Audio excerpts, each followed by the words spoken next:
Hi, I'm Stephen Coward. My pronouns are he, him, and I am an experiential designer. And today I'll be presenting storytelling in a shifting landscape. Throughout history, storytelling has highlighted our lived experiences, cultural memory, and shared truths. To tell these stories, we gathered around caves, around fireplaces, and even academic summits. Oral tradition, written word, and imagery all communicate one idea to the next. The act of storytelling is ancient and enduring, and it's this lineage that informs how we design experiences today. As part of my graduate thesis at the Fashion Institute of Technology, I explored the use of narrative storytelling as an interpretive tool in outdoor exhibits, specifically the national park system. This consisted of a research portion, development of a thesis, and an applied design project. For my research, I was interested in the connection between story and place, and how one comes to represent and inform the other. This research would eventually contribute to the design of my applied project, along with informing content presented to visitors within the exhibit itself. My applied project, titled The River Has Teeth, explores the implementation of narrative and storytelling devices within Everglades National Park through the lens of fictional monster characters formulated through a series of synthesized narratives. This project looks at how local ecological stories can serve as accessible educational tools for multi-generational visitors. One effective approach to supporting this kind of engagement is place-based learning. Place-based learning is a teaching methodology that utilizes a sense of place as a factor for teaching concepts and aiding in student learning. It fosters a sense of belonging by connecting visitors to their environment through observation and exploration. This eventually led me to one specific type of outdoor place, the National Natural Park. Similar to museums, zoos, and aquariums and other themed spaces, the natural park encompasses a lot of different roles within conservation, recreation, and education. But unlike those institutions, the collection in a national park is often the landscape itself. It is something dynamic, living, and deeply interwoven into a distinct cultural and ecological history. Because this project was so focused on site-specific storytelling, I chose a location that is ecologically rich and narratively layered, the Florida Everglades. If you aren't too familiar with it, the Everglades is an expansive subtropical ecosystem in the southern region of Florida. This ecosystem is highly biodiverse and contains nine distinct habitats. This includes mangrove forests, pine wood rocklands, and coastal lowlands, among many others. And when discussing the life and stories of this specific park and ecosystem, it's important to discuss its complex history that forgoes the idea of the picturesque, untouched national park and instead contextualize it as a place that has been tied to ecological resistance and Western intervention, development, and agriculture.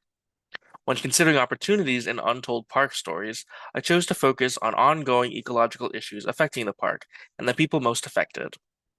These large, often unseen issues may not be visible to the average day trip visitor, but their profound impact on the ecosystem makes them important stories worth telling.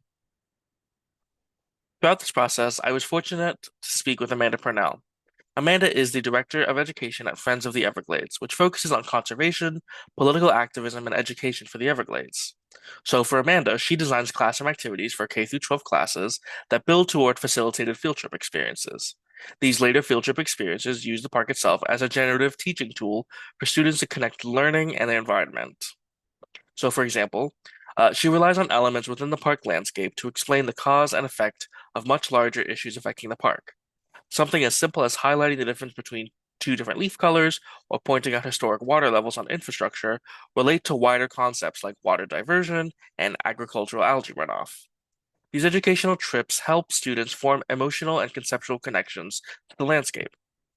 Our conversations made it clear that there's already a strong foundation for place-based education within the park, but what's missing is the opportunity for those connections to continue independently outside of guided programming. So for this project, I found myself asking, what does it mean to design experiences onto an existing landscape? And how can that intervention still feel rooted in the site's history, ecology, and ongoing environmental challenges? Considering how information is conveyed within a landscape, I focused on the role of wayside and trailside exhibits. I'm sure many of us have encountered these signs before or after a hike or a trail walk, but interpretive waysides are a means of exploring, learning about, and enjoying places as you encounter them. They combine provocative text with vivid imagery to tell a story and encourage visitors to think about the landscape and events that occurred there. So, for part of my research, I went on a little field trip to see how existing signage functions. The ones shown in the images here all work in a very functional system. They adequately orient, direct, and interpret the site for visitors on boardwalk, trails, nature walks, and visitor accommodation areas. They offer information that is supplemental to the park experience and are successful in identifying and presenting practical information. However, what stood out to me was that while these signs are informative, they rarely invite deeper reflection, emotional connection, or experience to their exact location. I developed this thesis to frame how design can intervene meaningfully in outdoor spaces. Outdoor wayside exhibits have the ability to facilitate a sense of connection and emotional investment between visitor and place, and that by implementing site-specific engagements, interpretive storytelling, and directed facilitation, we can provide a sense of place that contributes to a deeper understanding of local ecological narratives for multi-generational visitors.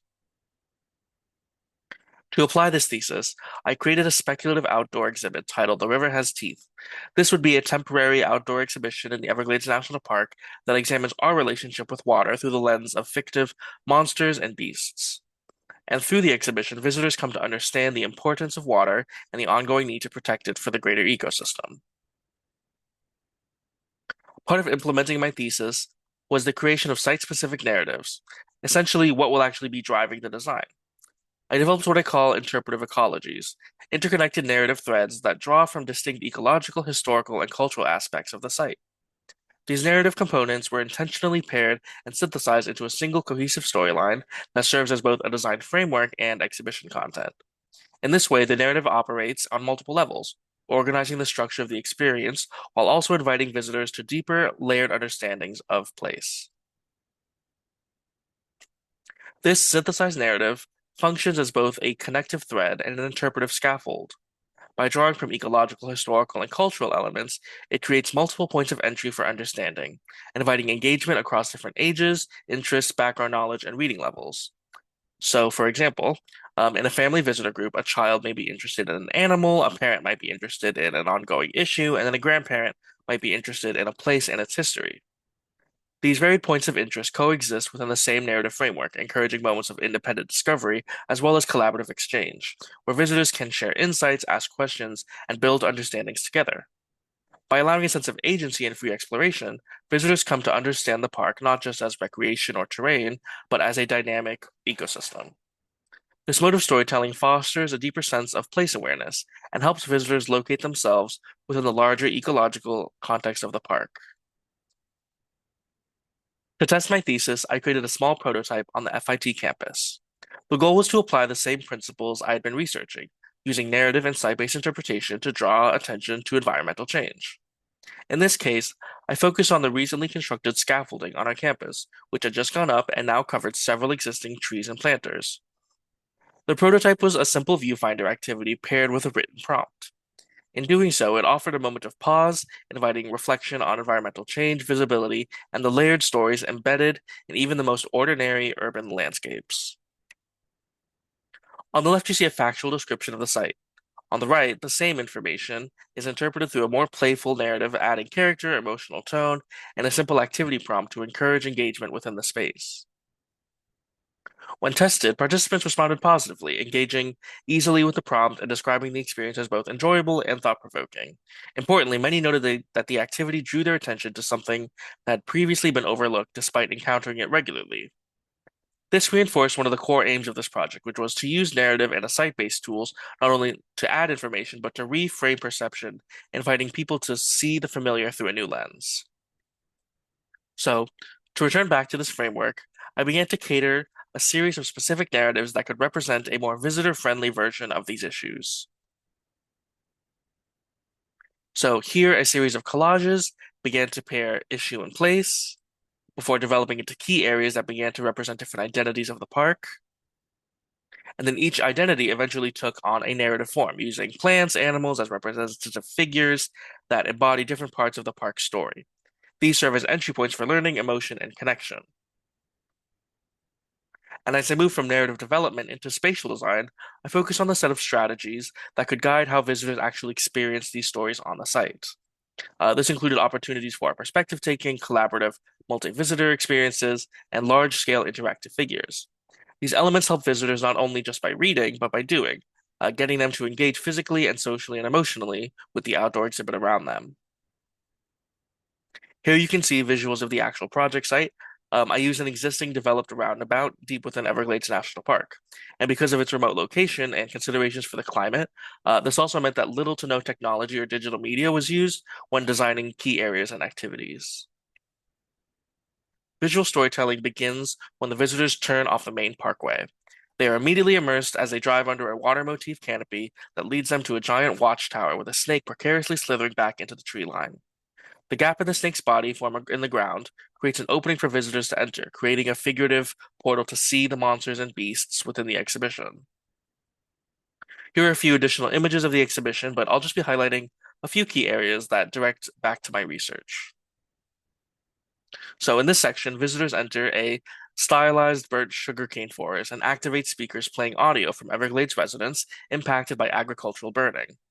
These firsthand accounts share experiences with health, economic hardship, and environmental injustice, helping visitors empathize with those living through the issue.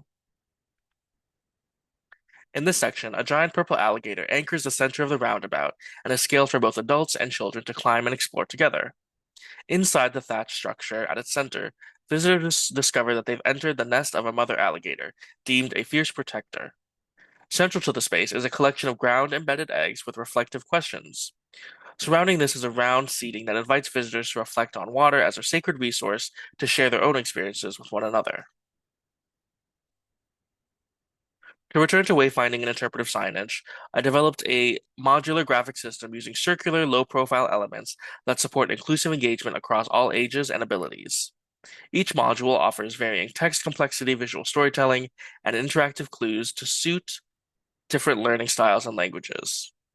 The central narrative panel anchors the area, while the adjoining panels provide more detailed information that deconstruct elements of the primary narrative into distinct elemental threads mentioned earlier. This elevation diagram describes the modular graphic system design, highlighting varied heights to accommodate both children and adults. The open layout encourages visitors to freely move around, rest on, and engage with the panels from different angles, ensuring accessibility and comfort for all users.